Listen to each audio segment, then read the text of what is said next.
app. We welcome in the host of the Et Ceteras, our man, Eddie Gonzalez. The Et Ceteras, of course, a fantastic podcast that you do with Katie. The media world has really kind of opened up for you here over the course of the last, year and some change since you linked up with KD, man. What's the ride been like? Busy, it's crazy. It's crazy. I had a house guest this week. It was like, yo, how does it feel? Y'all get it. You be so in the mix that you don't even realize what's going on half the time. So sometimes, I got to sit back and go exactly what you just said. Like a lot of things have opened up for me in the last year, and hopefully some more open up in the next year. So, but it's been fun. It's always fun. Yeah, man, that's what's up. Now, you literally had a courtside view for that Celtics and that series. What we talked to you before the series started, and it really came down to the others. And to be honest with you, and this is my guy, I don't expect you to go hard, nothing like that. I thought Boston did a phenomenal job on KD, and I thought KD or Steve Nash or whatever it was, I just didn't like the positions that he was on the court against that defense. And I thought Boston did a phenomenal job on him, and I thought they did a good job of keeping him from being as effective as I thought he would be in that series. Did you see it the same way? Did you see like KD, they kind of got him, they kind of had him, in a straitjacket a little bit, or was it just simply the others weren't able to do what they were supposed to do? I think it's a mix of both, which not to be a cop out, but he for sure could have played better, and he would say that, and he did say that, and he overthought it. He was trying to figure out exactly how to attack that defense, and what the best route for him was, and he spent a few games distributing, get teammates involved, and you see Bruce Brown have a big game, you see Seth Curry have a big game, and it just doesn't happen. And you see him have a half where he shoots over 11. Literally, it's never happened before in his career. And so, yeah, of course you say he had to play better, but I mean, it's credit to that defense. And they did the same with Giannis. Giannis is a little bit stronger, a little bit bigger, and was able to bully more than Kevin can and make a difference in different ways and get in the paint. But, yeah, I wish he could have got more off-ball touches. I wish he could have, kind of did what Tatum did to the Bucks defense, which was very similar. I'm just shooting over it, whatever. I'm just going to shoot 35 times. But, I mean, I do think in the end of the day, it did come down to the others. It came down to Grant Williams. It came down to Derek White hitting a couple shots. It came down to Marcus Smart having timely possessions. And, they played 4 tough games, 4 close-fought games. And I feel like the Celtics proved their mettle, and then they did it again against the Bucks. Yeah. Tell us, you're obviously close with KD. You've done a couple of just really phenomenal, had a couple of really phenomenal conversations with Kyrie Irving. Tell us something we don't know or understand about Kyrie. I mean, I feel like most people don't understand anything about Kyrie. So, but I think the key is, and I said it on the show too, like he means well. He's one of those people who we're not going to agree with everything he says, but he means well. I always joke that I love Kyrie because he treats the NBA like a 9-to-5, which is good and bad, but it's like not going to put his values below the NBA. It's always going to be his values first. But no, I mean, he means well. He's a kind-hearted guy, and he talked about it on our show for the people who haven't listened to it, just kind of the weight of his position and how many people he is responsible for in a way, and that extends like just beyond his inner circle, even to like the neighborhoods he represents, the cities, the towns, the state. And that's weight he's been carrying since he was 15, since people were telling him, yo, you're next. And he wears that. He wears that on his sleeve. And, it doesn't always come out right. I call him NBA Kanye. Like sometimes it's the right message and the wrong messenger. But, he does mean well. And, not everybody is meant for the NBA template in a sense of what you're supposed to be as a player. So I like Kyrie, man. He makes me shake my head sometimes. I ain't gonna front, but I've always liked Kanye. I've always liked Kyrie, right? You guys were talking in this latest episode, and you talked about how you feel he's got the best bag in the NBA, the most skills in the NBA, and one of the things that you talked about, and I can understand where KD, LeBron, all these guys can co-sign that because they probably look at their games as like, I'm gonna go get 25, 30. Like I'm gonna just do it how I do it. But how he does with the dribbling and orchestrating stuff, like I can't do that. I just rise above and shoot. Like it's different. I used to feel this way about watching Jason Williams, right? When you would see all the things that he does behind the backs, the tricks and all this, like you know he's in the NBA, right? It's the NBA. He's doing that. This ain't 24 hours Saturday morning. Like he's in the NBA. Kyrie gives me that feeling, man. Like what are some of the reasons that you say he has the best skill set in the game?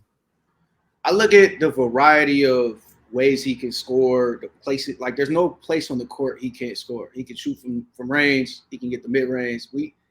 They made a big fuss about him wanting to post up. Like he feels like he can post up. He has, we've seen it, he can drive. And that handle, man, like that separates people. Y'all know if the three of us hooped at the gym and we playing 21 or we running threes to somebody, like the guy with the nicest handle on the court, he's controlling the game and he's changing the game in every way. So, I mean, that handle can't be understated. We got a weird like discourse with basketball now to where like just getting buckets is devalued somehow because it's like, yo, I can throw it to the guy in the corner, but putting the ball in the basket is still the hardest thing to do on the court. And Kyrie does that like nobody else. So to me, it's just the variety of things he can do, the variety of ways he can get buckets. And there's other guys who can do that. But man, he makes it look real pretty, don't he? Like, man, it's poetry, man. That's art, man. When he's out there moving the way he's moving, man. I can't imagine doing some of the things that he do. And I'm confident in my game and on my level. But even at 24, I can't do what Kyrie does in the NBA. I can't even do that at 24.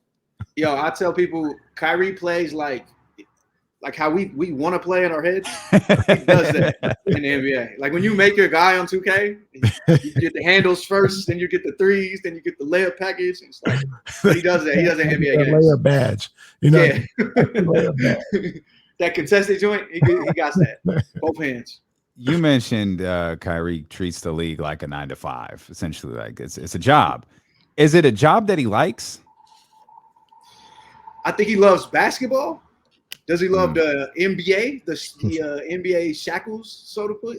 I don't know if he loves that, but he loves basketball. He mentioned on our show about being able to turn basketball off.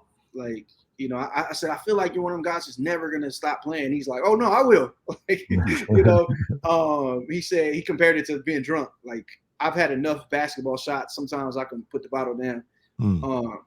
But, no, I mean, he loves that he does this for a living. He loves that he's able to put that on display for the world. But I think, yeah, I mean, he's went head to head with the NBA a few times in the last couple of years, and who would not be disgruntled walking away from that?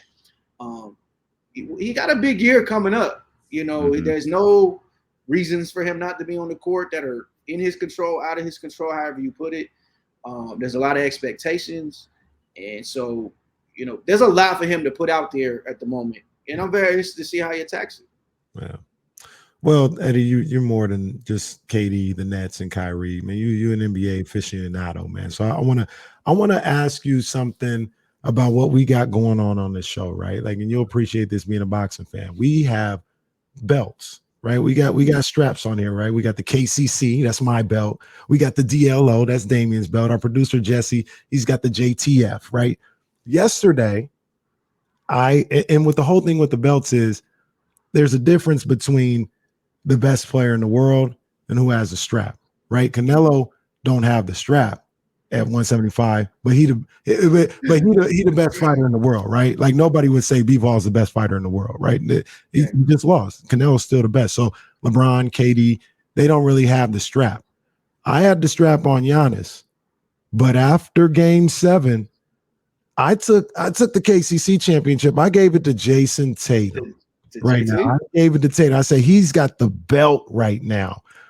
If you understand the analogy at all after that long-winded way, do you think that's fair to say Tatum has the belt today? So I do understand it. It's a thing I use too. I give the lineal, best player alive title. I wouldn't have necessarily passed it to Giannis after the net series last year. Only because Giannis came out and said, yo, that was the best. That guy's the best out there. And that means a lot to me for the players to say that. But I think Giannis had it going. And if you're doing, beat the champ to beat the champ, I think it's JT. I think Tatum has a chance though. I think people will be shocked to see him play in person, see how big he is, see how tall, long, and to do the things he does, being that height. Yeah. I think the guy to watch out for is Luka. That's it. Luka has a shot, man. And what he just did to the Suns, and after game one, I'm like, oh, the Mavs don't even have the personnel to win this series. Like Jason Kidd's smart, he sees what's going on, but they don't even have the bodies to guard this team. And to turn it around in the way they did, and to hear them talking all that trash and say, oh man, everybody talks when they win it, and then give them 40-point blowout, 30-point blowout, send them home on their home court. What he's doing is special. So I think he's in the running. I think Tatum's in the running, and they got about a month to get it, and it might happen. But we might also just get Steph Curry winning, and people are gonna feel like it's him. Steph might get the strap, man. It's out there, boy. That's what we were talking about a few minutes ago, Eddie. Is like this feels like it as good as the Golden State Warriors are. Like when you drop it down to like a player spectrum, it's almost like an old guard versus a new guard in the sense that you got Steph and that crew right there, but it's Luka. Like we've known Luka's time is coming. We've known that since the minute he stepped on an NBA floor. You're looking at Tatum, that crew as constructed essentially went to an Eastern Conference Finals their first year together. They're going against Eric Spoelstra, certified first ballot Hall of Famer. You got Jimmy Butler, the wily veteran over there, and you got this version of the Miami Heat squad. Man, it feels like it's a perhaps new versus old right here, where we could legitimately, like you said, we could see a changing of the guard. Or we could see Steph Curry hoist up another NBA championship. Or, Jimmy Butler perhaps hoist up his first. Hey, man, sometimes Roman Reigns just wins at the end of the pay-per-view, And it might just be that. Like, it might be no money in the bank to cash in. But I like that we seeing new faces. I think Steph Curry's John Cena. It's just Steph Curry's John Cena at this point. Hey, man, we can take that deeper and really, really go in on that. But, yeah, he's one of them dudes for sure.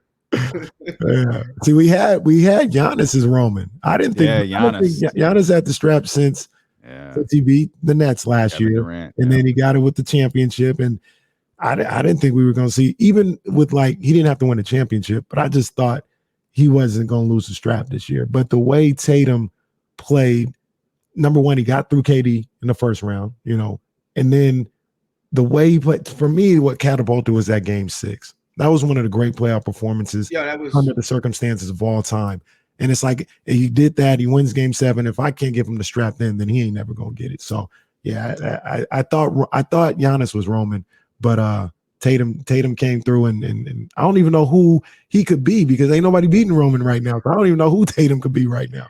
Hey, Giannis says Roman is perfect because I for sure was booing him, and then finally just had to respect the work. Acknowledge the work. Like, hey man, you getting it in enough. Like, all right, I guess I'll cheer the act. Like, here we go.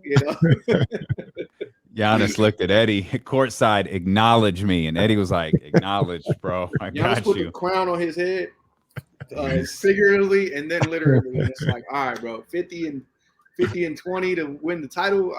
You got it, bro. My goodness. Who do you think walks away with it this year? Not our fictional title belts, but the actual Larry O'Brien trophy. I think the Celtics, and not just because they beat the Nets, actually because they beat the Bucks. And when I walked into that series, the size and athleticism on the court on both sides, and I think especially for the Celtics, to me that's just like new basketball. That's the answer to what the Warriors did to the league, where we're just spread out and shoot, and you got to keep up. So it's like, all right, well, we have 5, 6, 8 guys, and they're athletic, and they run, and they defend, and they strap up. And then we might throw 2 7-footers out there and just like overcompensate for their lack of foot speed and make it work. And it just made basketball bigger and more athletic. I think that defense is just too much, that they're so versatile with the lineups they can use. And then Tatum and Jaylen Brown, like we talking about Tatum, but JB's right there every step of the way doing what he needs to do too. Yeah. So I just think they're clicking, and I think that defensive presence they have, there's not a team out there they can't guard still. They're going to switch everything for that motion offense. They're going to switch everything on them pick and rolls, and they're going to say, just beat us. And there's no we got to pick on. They can go to that 5-man lineup and say, I guess you can try Al Horford if you want, but we watched them just have 2 great series in a row. You can try Robert Williams if you want. A lot of people thought he was the defensive player of the year. And then we have the defensive player of the year. And our 2 young bucks, we think they can defend too. So I just think they have too much.